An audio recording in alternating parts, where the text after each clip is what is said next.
RGB 99.2. Il est 18h.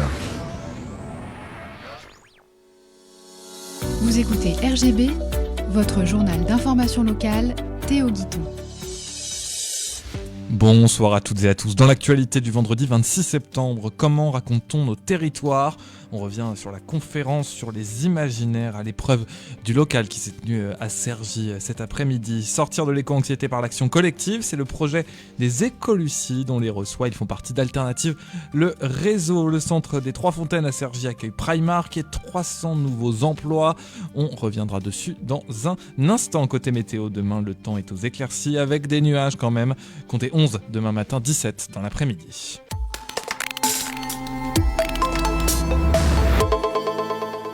Six mois de prison avec sursis, c'est la condamnation prononcée hier par le tribunal correctionnel de Beauvais contre un automobiliste pour un accident qu'il avait volontairement provoqué. Retour sur les faits, mars 2022, département de l'Oise sur la D915 près de Délincourt. Cet homme pousse délibérément un autre véhicule hors de la route. Résultat, la victime perd le contrôle et termine dans le fossé. Heureusement, un témoin assiste à la scène. Son témoignage sera crucial. Il confirme que la manœuvre était bien intentionnelle. Mais l'histoire ne s'arrête pas là. Après avoir causé cet accident, le responsable prend la fuite. Aucun secours porté à la victime. La facture est lourde. Outre les 6 mois de prison avec sursis, l'homme devra verser plus de 5 000 € de dommages et intérêts. Comment on raconte un territoire ? C'est la question des rencontres des imaginaires locaux à Cergy-Pontoise. Une ville, ce n'est pas que des routes et des bâtiments, c'est aussi les histoires, les souvenirs, les œuvres d'art, même les clichés. Tout ça influence notre lien au territoire. L'idée, réunir habitants, artistes, chercheurs, élus pour réfléchir ensemble à ces questions. Jean-Claude Rowe, qui fait partie de l'organisation de cet événement, explique le but de ces rencontres. Oui, servir de boîte à idées, donc pour agir. Dire quoi encore aujourd'hui ? Le but des rencontres, c'est pas tout de suite cet après-midi, à la fin de l'après-midi, de sortir avec des projets. Mais en tout cas, de titiller les neurones et de donner à des gens envie de communiquer leurs projets ou à d'autres de s'engager vers telle ou telle action qui peut un peu réinsuffler, réenchanter des histoires, des territoires d'appartenance. L'important, c'est d'être ensemble, d'appartenir. Territoire, il y a des territoires autour de l'eau, c'était le thème des sujets, des ateliers cette année, mais les enjeux autour de l'eau sont capitaux. À la fois le problème de trop d'eau, des inondations à certains moments, et le stress hydrique et la sécheresse à d'autres moments. Donc il faut que tout ça, on fasse attention à comment on traite l'eau, qu'on arrête de la polluer, qu'on l'utilise de mieux en mieux. Bon, il y a des techniciens pour ça. Mais il faut aussi qu'il y ait une appartenance de l'eau, il faut qu'on prenne conscience, il faut qu'il y ait un récit, les territoires où il y a de l'eau, les fleuves, les rivières, les côtes, tout ça, il faut qu'on... Voilà. La première table ronde a pour sujet l'inégale désirabilité des territoires. Jérôme Fourquet, essayiste et directeur du pôle opinion de l'IFOP, a réalisé une enquête sur un public de 1000 personnes. Quelle vision d'avenir pour le territoire ? Quelles préoccupations écologiques, sécheresse, inondations ? Qui incarne le territoire ? Le maire, le médecin ? Et on lui a posé 2 questions. Pour moi, très simplement, l'imaginaire, c'est d'abord des images. Des images qu'on a tous en nous, elles ne sont pas forcément les mêmes. Et donc tout le monde fonctionne avec une espèce de banque d'images qui s'est constituée au fil de son histoire personnelle. Donc on peut les avoir collectées dans des films, dans des documentaires, dans des photographies, ou même, de visu quand on s'est déplacé dans ces territoires. Et donc, pour moi, imaginaire, il y a à la fois ce rôle central de l'image, et puis imaginaire, c'est aussi imaginer, imagination. C'est aussi une projection, et c'est aussi donc il y a à la fois des choses très concrètes et très réelles, comme une photographie très objective, et puis aussi il y a une part très subjective. Et donc c'est tout ça qui se mêle dans l'imaginaire. Et donc c'est pas pour rien si on parle d'imaginaire territorial, parce que c'est souvent sur des paysages, des territoires, que ces imaginaires se construisent. Et pour vous, ce serait quoi la conclusion de cette table ronde qui a eu lieu ? La conclusion de cette table ronde, bien sans doute qu'il faut toujours se remettre, comme les urbanistes ou les géographes, au niveau du sol, sur le terrain, et que le futur des territoires, il doit se décider non pas d'en haut, mais d'en bas, en prenant le temps vivre, discuter, échanger avec les habitants d'un territoire. Et un des résultats forts du sondage qui nous avait été commandé, c'était de voir comment les habitants comptaient d'abord sur leurs pairs, leurs proches, leurs voisins, leurs amis et sur les élus locaux pour construire et décider ensemble du futur, et qu'ils mettaient très loin derrière les experts, les journalistes et autres. Donc repartir territoire par territoire des besoins et des modes de vie locaux. Avec lui, Raphaël Yorka, spécialiste des marques, Ariela Masbounji, architecte urbaniste, et Vincent Gaulin, expert en marketing territorial. 4 regards pour comprendre comment les territoires se racontent aujourd'hui. 61 milliards d'euros économisés en 10 ans, c'est le bilan des politiques anti-pollution en Ile-de-France, selon une étude Airparif publiée ce matin. Le calcul, 5 milliards investis, 61 milliards économisés, 1 euro dépensé en rapporte 10. Donc, comment en sauvant des vies, 40% de décès en moins liés à la pollution, mais la facture reste lourde, 28 milliards par an, soit 2200 euros par francilien. Le message, lutter contre la pollution, c'est rentable, mais 6000 personnes meurent encore chaque année à cause de l'air pollué. Nous sommes toujours en semaine européenne du développement durable et aujourd'hui on parle des écolucides. Sophie et Sybille du réseau Alternative étaient là pour en parler. Bonjour, je reçois Sybille et Sophie de Alternative le réseau. Est-ce que vous pouvez expliquer aux auditeurs ce qu'est cette association ?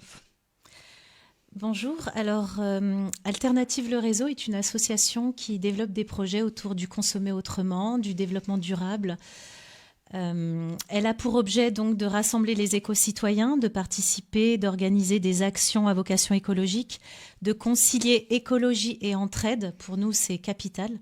On ne voit pas l'écologie sans cette composante très très importante qu'est l'entraide, et d'accompagner vers des pratiques plus écologiques. Nous organisons régulièrement des rencontres entre adhérents. Et lors d'une de nos rencontres adhérents, il y a une de nos adhérentes qui a soulevé la possibilité de faire le projet des écolucides. D'accord. Et c'est quoi ce projet d'écolucide, simplement pour les auditeurs, en quoi ça consiste ? Sybille, oui. Je te laisse répondre. Alors, les écolucides, c'est un groupe de parole qui est mis en place sur l'agglomération de Cergy. L'idée, c'est de proposer des temps de rencontres réguliers, tous les 15 jours, pour venir parler des problématiques environnementales et sociétales à titre individuel et réfléchir ensemble à comment gérer ses propres problématiques, ses propres questionnements par rapport à l'environnement. Alors, okay. Et cette idée, elle vous est venue comment ? C'est par rapport à vos propres angoisses ou c'est avec des discussions ? Comment vous est venu ce projet d'écolucide ? Alors, ce projet de groupe de parole, il a été inspiré par une méthode qui a déjà été pratiquée dans d'autres villes en Ile-de-France, qui s'appelle les capitalistes anonymes. Le principe de base, c'est de partir du constat qu'aujourd'hui, on est plus ou moins accro à notre société de consommation.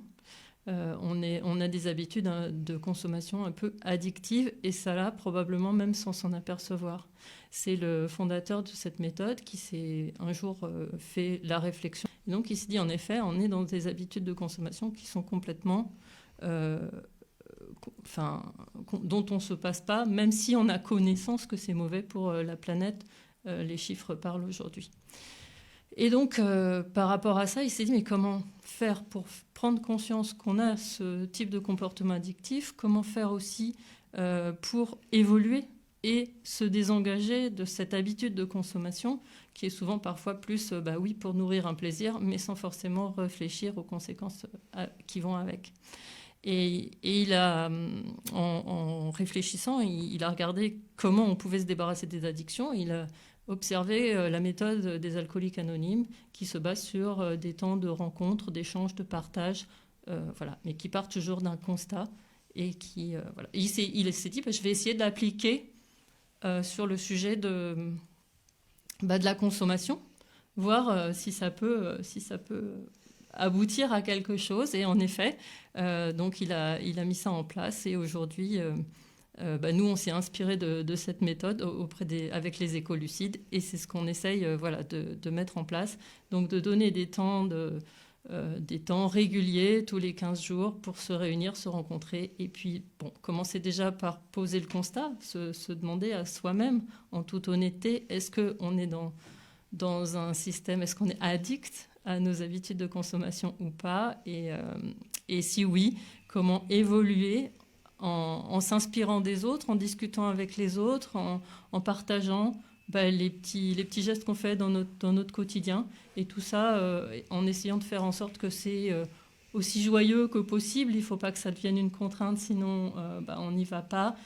C'est un endroit où on peut aussi partager nos doutes, les difficultés qu'on rencontre pour faire ces petits gestes, et puis s'inspirer, être soutenu par l'écoute active, la bienveillance des autres dans le cadre de ces temps d'échange. Et c'est dans ces temps d'échange, vous abordez également l'éco-anxiété. Qu'est-ce que c'est, pour expliquer un peu plus précisément aux auditeurs ? Oui, alors bien sûr, c'est des sujets qui émergent au fil des rencontres. Là, on est parti sur un programme de 8 rencontres. Et parmi ces 8 rencontres, on va plus ou moins aborder certains thèmes, et notamment les soucis d'éco-anxiété, ce que ça peut générer comme angoisse.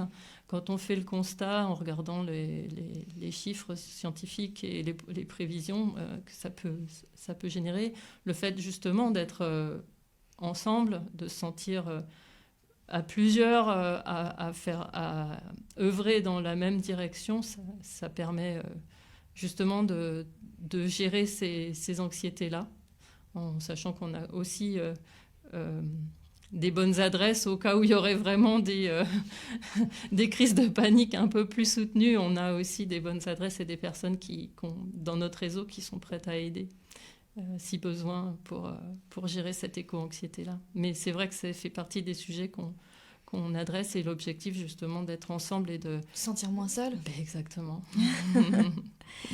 Et il y a d'autres. Quels sont les principaux sujets que vous abordez lors de ces réunions ? La première étape, c'est bien sûr d'admettre qu'on contribue à cette société dans nos habitudes de consommation, et que quelque part on a cette addiction. Mais parmi les différents sujets, c'est justement comment transformer ce sentiment d'un peu éco-anxiété, d'angoisse en fait, en moteur d'action. Voilà. Et aussi aborder des sujets de quel est notre lien avec la nature, avec le vivant, qui peuvent aussi être des sources d'inspiration. Réfléchir à l'impact que ça a sur le vivant d'une façon générale, notre façon de consommer. Donc il y a tout un cheminement, et l'idéal au fil de l'eau dans ce cheminement, c'est d'aller vers... c'est de réfléchir ensemble à ce qu'on peut mettre en place pour une sobriété, pour aller vers une plus grande sobriété, heureuse, évidemment. Eh bien, merci beaucoup pour cette interview. Merci. Merci à vous. À vous. Merci à la radio RGB pour cette visibilité. Écolucide anonyme et participer au groupe de parole, envoyez un mail à écolucide@alternative.network pour toute demande d'inscription ou renseignement. Le centre commercial des Trois Fontaines à Cergy entre dans la dernière phase de sa transformation. Les travaux de réhabilitation de l'aile Cergy 3, anciennement occupée par la Fnac, ont démarré ce mois-ci. Le groupe Amerson prévoit l'ouverture d'une nouvelle enseigne commerciale de plus de 10 000 m² d'ici 2027. Dès cet automne, le complexe accueillera Smile World, un espace de loisirs proposant bowling, karaoké et laser game. L'enseigne Aromazone s'installera au premier trimestre 2026, suivi de Nike et Primark en 2027. Ces nouvelles enseignes créeront environ 300 emplois locaux. Ce projet écologique comprend l'installation de toitures végétalisées et de panneaux photovoltaïques permettant de réduire l'empreinte carbone de 34%. Avec ses 12 millions de visiteurs annuels, le centre commercial s'impose comme l'un des plus importants en Île-de-France. Un mot de football, 11 clubs du Val d'Oise disputent ce week-end le 4e tour de la Coupe de France de football. Au programme, un derby attendu entre l'US Persan et l'ES Herblay. Villiers-le-Bel affronte Saint-Michel. Cergy-Pontoise se déplace à Châtenay-Malabry, tandis que Sarcelles ira à Crécy. Les rencontres se jouent samedi et dimanche. C'est la fin de ce journal. Merci à Damien Gissa pour sa réalisation, Jean-Céric Mingros pour la réalisation vidéo, Julie Rossetto pour sa co-animation. On se retrouve dès lundi sur RGB 99.2 FM, bien sûr, les réseaux, tout ça, vous connaissez. Et puis en podcast sur toutes les plateformes de streaming. Je laisse maintenant la parole à Damien pour la programmation.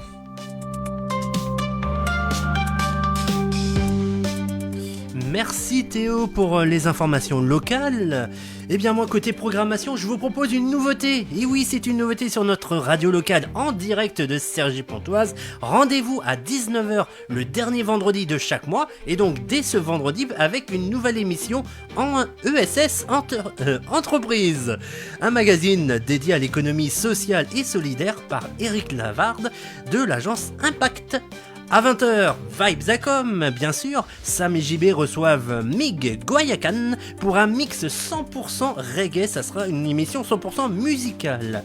À 22h, c'est la nuit du funk par DJ Fared et ses Funky Stories, accompagné ce soir par DJ Evie Jax. Très bonne soirée et très bon week-end sur RGB, sur le 99.2 FM, radio-rgb.net ou sur les applications, les radios associatives et Radio Player.